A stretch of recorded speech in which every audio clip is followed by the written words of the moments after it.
हम अक्सर आपसे कहते हैं कि खबर वही होती है जिसे दबाने की कोशिश की जाए, बाकी सब विज्ञापन होते हैं। लेकिन जी न्यूज ऐसी दबी हुई खबरों को जग जाहिर करने का बीड़ा उठाता है।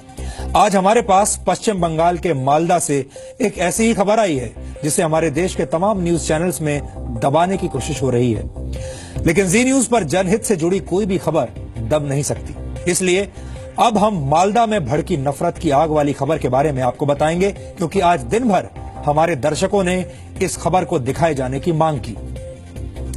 जली हुई गाड़ियों की ये तस्वीरें पश्चिम बंगाल के मालदा जिले की हैं, जहां हिंदू महासभा के नेता कमलेश तिवारी द्वारा पैगंबर मोहम्मद के बारे में की गई कथित आपत्तिजनक टिप्पणी के विरोध में हिंसा भड़क उठी।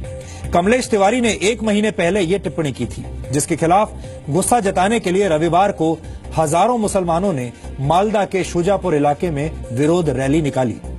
कमलेश तिवारी की फांसी की मांग कर रहे लोगों की इस बेकाबू भीड़ नेशनल हाईवे नंबर 34 पर उतर आई और धीरे धीरे ये भीड़ हिंसक हो गई। भीड़ ने एक बस पर हमला कर दिया। बस के यात्री बहुत मुश्किल से किसी तरह अपनी जान बचाकर निकल पाए। इसी बीच भीड़ ने इस बस को आग लगा दी। इसी दौरान बीएसएफ की एक गाड़ी में भी आग लगा दी गई। भीड़ ने 2 दर्जन से ज्यादा गाड़ियों को फूंक दिया, जिनमें पुलिस की गाड़ियां भी शामिल हैं। इसके बाद भीड़ ने इकट्ठा होकर कालियाचक पुलिस स्टेशन पर भी हमला कर दिया। लोगों ने थाने में जमकर तोड़फोड़ की और गोलियां चलाई। लोगों ने पुलिस वालों की पिटाई की और बताया जा रहा है कि भीड़ ने करीब 25 घरों में लूटपाट भी की, जिसके बाद मालदा जिले में दुकानें बंद करनी पड़ी और पूरे इलाके में धारा 144 लगा दी गई।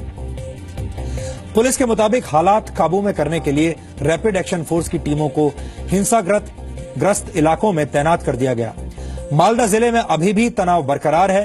भीड़ की हिंसक मानसिकता का अंदाजा आप इस बात से लगा सकते हैं कि हमले के समय जान बचाने के लिए पुलिस वालों को भी पुलिस स्टेशन छोड़कर भागना पड़ा, यानी कुछ देर के लिए इस भीड़ ने पुलिस स्टेशन पर भी कब्जा कर लिया था।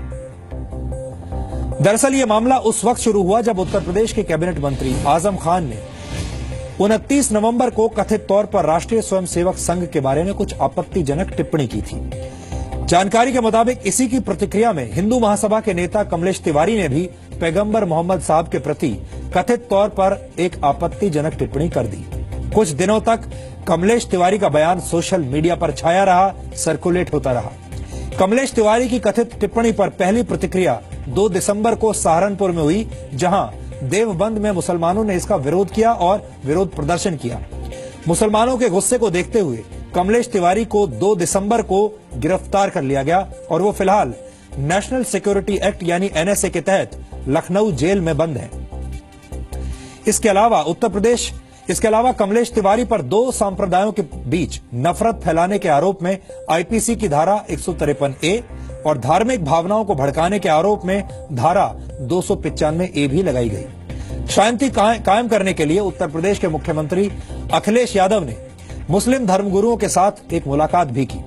मुख्यमंत्री ने उन्हें यह आश्वासन दिया था कि कमलेश तिवारी के खिलाफ कड़ी कार्रवाई की जाएगी, लेकिन उत्तर प्रदेश से शुरू हुई नफरत की आग पश्चिम बंगाल तक पहुंच गई और हजारों लोगों की भीड़ ने धार्मिक उन्माद में आकर हिंसा की तमाम हदें पार कर दी।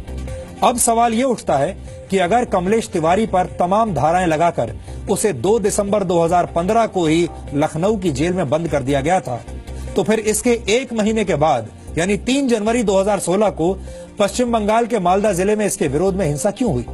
इतनी बड़ी संख्या में लोगों की मौजूदगी से यह भी पता चलता है कि यह काम योजनाबद्ध तरीके से हुआ है। आखिर वो कौन से लोग हैं जो देश में धार्मिक सौहार्द के माहौल को खराब करना चाहते हैं? यहां आपको यह भी बता दें कि मई 2016 से पहले पश्चिम बंगाल में विधानसभा चुनाव होने हैं। ऐसे में इसके पीछे किसी राजनीतिक उद्देश्य से भी इनकार नहीं किया जा सकता और हमें लगता है कि इस घटना की जांच होनी चाहिए और इसे भी उतनी ही गंभीरता से देखा जाना चाहिए जैसा कि दादरी में अखलाक की हत्या के मामले में हुआ था। और बहुत सारे लोगों के मन में ये सवाल जरूर आ रहा होगा कि ये घटना 1 महीने के बाद पश्चिम बंगाल में ही क्यों हुई। ये हालात तब हैं जब कमलेश तिवारी जेल में बंद है, यानी मालदा में हिंसा करने वाले लोगों के मन में कानून के प्रति कोई सम्मान नहीं है और वो सिर्फ अपनी बदले की आग ठंडी करने के लिए गिरफ्तारी के 1 महीने के बाद हिंसक प्रदर्शन कर रहे थे। वैसे मालदा में फैली नफरत की आग ने देश के कथित बुद्धिजीवी वर्ग के दोहरे मापदंडों को भी जग जाहिर कर दिया है। जो लोग दादरी में हुई अखलाक नामक व्यक्ति की हत्या के विरोध में अपने अवार्ड्स लौटाने के लिए कतार में खड़े हो गए थे और देश में असहनशीलता के माहौल पर लगातार हंगामा मचा रहे थे, जिन्हें देश के माहौल में सांस लेने में भी तकलीफ हो रही थी, वो अब मालदा में हुई घटना पर बिल्कुल चुप बैठे हैं।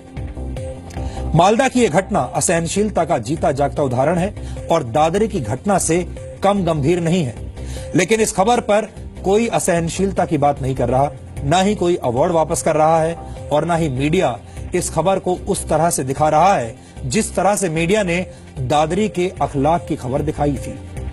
लेकिन जैसा कि आप जानते हैं, जी न्यूज पर कोई भी खबर दब नहीं सकती, इसलिए हमने आज मालदा में भड़की हिंसा से जुड़े तमाम तथ्य आपके सामने रखे।